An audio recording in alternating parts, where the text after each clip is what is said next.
Olá, Deus abençoe a sua vida. Vamos estudar mais 3 capítulos do livro de Jó.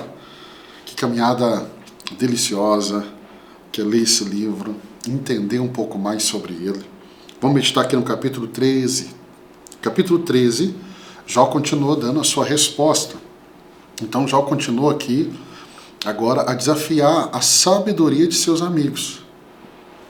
O capítulo 12, Jó começa agora com ironia, dizendo, olha, eu também tenho sabedoria. Jó agora começa a desafiar a sabedoria de seus amigos e sua compreensão de justiça.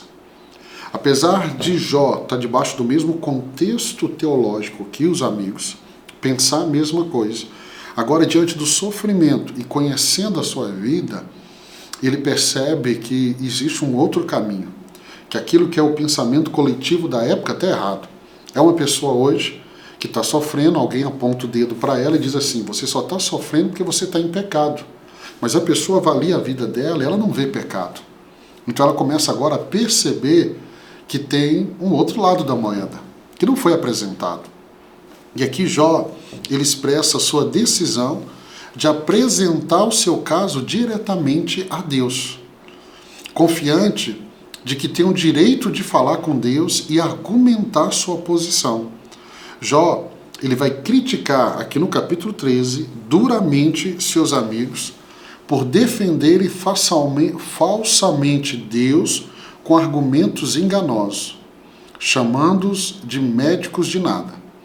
E o que vamos ver aqui, ele deseja fervorosamente a chance de falar com Deus e obter de Deus uma resposta. O verso de número 15 do capítulo 13, embora ele me mate, ainda assim esperarei nele. Certo é que defenderei os meus caminhos diante de Deus. O que eu aprendo aqui no capítulo 13, eu aprendo que a fé e a resiliência de Jó, ou eu diria, essa fé resiliente de Jó, mesmo em frente a uma extrema dificuldade, nós vimos que Jó confia, há uma confiança na justiça e na misericórdia de Deus. Vamos ler de novo o verso 15? Embora ele me mate, ainda assim esperarei nele. Não tem como não lembrar de Abacuque, ainda que a figueira não dê o seu fruto. Então, ele diz assim, eu ainda esperarei nele. Então, é uma declaração de uma fé. Alguém que está no fundo do poço, em extremo sofrimento, debaixo de acusações dos amigos, ele continua tendo fé. E isso me ensina muito, e como eu gostaria que você também estivesse sendo edificado com a leitura do livro de Jó. Eu destacaria aqui para você, a verdadeira fé não é apenas reconhecer a soberania de Deus, porque se no capítulo 12 vimos Deus apontar para essa soberania de Deus, e não apontar apenas para a soberania de Deus quando as coisas estão bem. Porque ter aquela fé vibrante, aquela fé viva, quando tudo está indo bem, e meus irmãos, isso é muito fácil. A Bíblia diz que até o incrédulo pode fazer isso. Agora, quando tudo está dando errado, você permanecer com a mesma fé inabalável, com a mesma declaração de fé, é porque a sua fé é diferente. É uma fé viva, é uma fé que vai gerar resultado. Então, o que vemos aqui é Jó tendo esse entendimento. E como eu aprendo ao ler aqui o capítulo 13, essa realidade. Mesmo quando as coisas não estão indo bem, eu vou confiar em Deus e eu vou ter uma fé inabalável. Vamos para o capítulo 14. Jó continua falando no capítulo 14. E Jó agora reflete sobre a fragilidade e a brevidade da vida humana. Ele vai comparar a vida humana a uma flor que floresce e depois murcha. Interessante que isso se repete ao longo da Bíblia, porque essa é uma verdade. A nossa vida passa tão rápido, tão rápido. Há alguns dias nós começamos a ler a Bíblia, lá em Gênesis, e se você olhar para trás, olha o tanto que nós já lemos.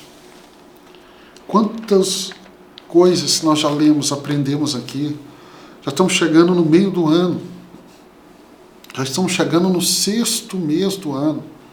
A vida passa muito rápido. E Jó, ele vai argumentar sobre essa brevidade da vida humana.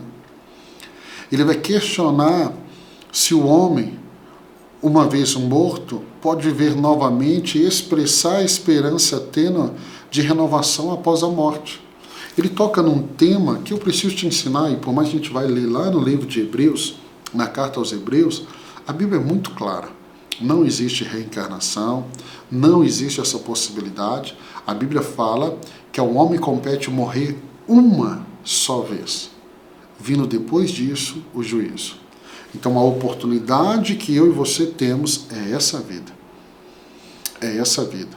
E as escolhas que fazemos aqui nessa vida, elas também vão falar, elas também vão ecoar na eternidade. E quando eu leio o capítulo 14, eu vejo aqui Jó também lamentando o julgamento de Deus e a inevitabilidade da morte. Mas ainda mantém uma centelha de esperança e ressurreição, na ressurreição e na restauração. Então, ao mesmo tempo que Jó ainda está vivendo o luto da morte dos seus filhos, vendo a saúde indo embora, então ele entende que os seus dias são poucos, mas ele tem uma esperança em Deus. E isso é muito bonito. Isso é muito bonito. Olha o verso 14, do capítulo 14, diz assim: quando o homem morre, acaso tornará a viver? Durante todos os dias do meu árduo labor, esperarei pela minha dispensa. Então há uma expectativa. Ele entende a brevidade da vida, mas há uma expectativa que Deus possa intervir. O que nós podemos aprender aqui? Ele começa a falar um pouco sobre morte e ele vai apontando para aquilo que é uma esperança de todo cristão, a ressurreição. O apóstolo Paulo, quando vai falar sobre ressurreição, em 1 Coríntios capítulo 15, Paulo nos mostra que a fé cristã ela está fundamentada na certeza da ressurreição. Por isso que ele diz, Cristo ressuscitou, e porque Cristo ressuscitou, nós temos uma esperança. Uma esperança. Paulo vai dizer em 1 Tessalonicenses capítulo 4 que nós não somos como os pagãos. Nós temos uma esperança, e a esperança é a ressurreição. Vamos para o capítulo 15. Capítulo 15, nós temos aqui de novo Elifaz. O primeiro que falou, o primeiro amigo a falar. E aqui Elifaz, ele vai responder. Então capítulo 15, novamente Elifaz intervém, respondendo Jó por suas palavras ousadas. Ele acusa Jó de imprudência e de desprezar a religião e a sabedoria dos antigos. Ou seja, Jó, diante do que ele está vivendo, ele está questionando tudo aquilo que ele aprendeu dos antigos. Por quê? Porque o que foi ensinado se você está passando por dificuldade é porque você está em pecado. Mas Jó, que está passando por dificuldade, sabe que não pecou. Então ele está questionando as sabedorias antigas porque ela não faz sentido no que ele está vivendo. E aí Elifaz vem repreendendo ele. Ele vai afirmar que os maus sofrem tormento e ruína, e que Jó, ao se defender, só revela sua própria culpa. Ou seja, Jó, quando se defende, ele está dizendo, é porque você não quer assumir, Jó.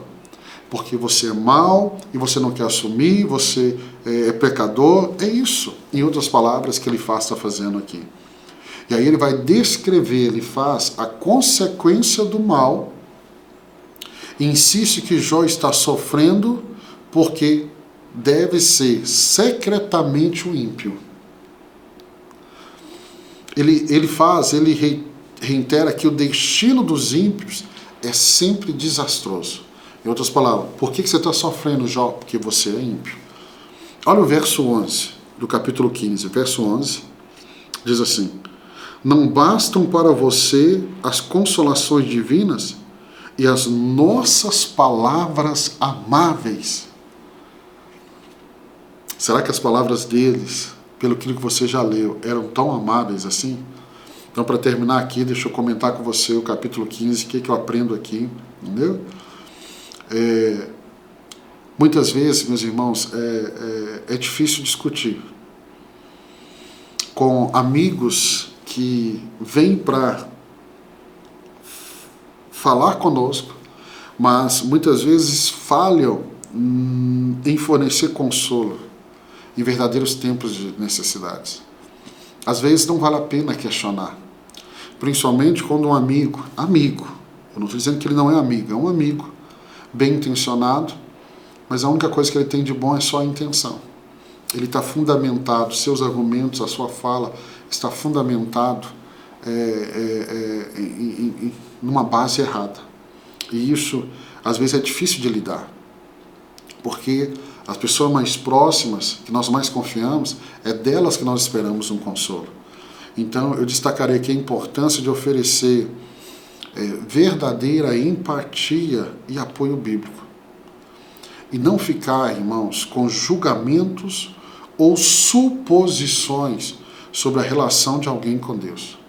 Nós estamos vivendo um tempo da internet, e eu vejo muito, seja na minha página pessoal, seja na igreja, as pessoas muitas vezes, o primeiro ato dela é dar a opinião dela.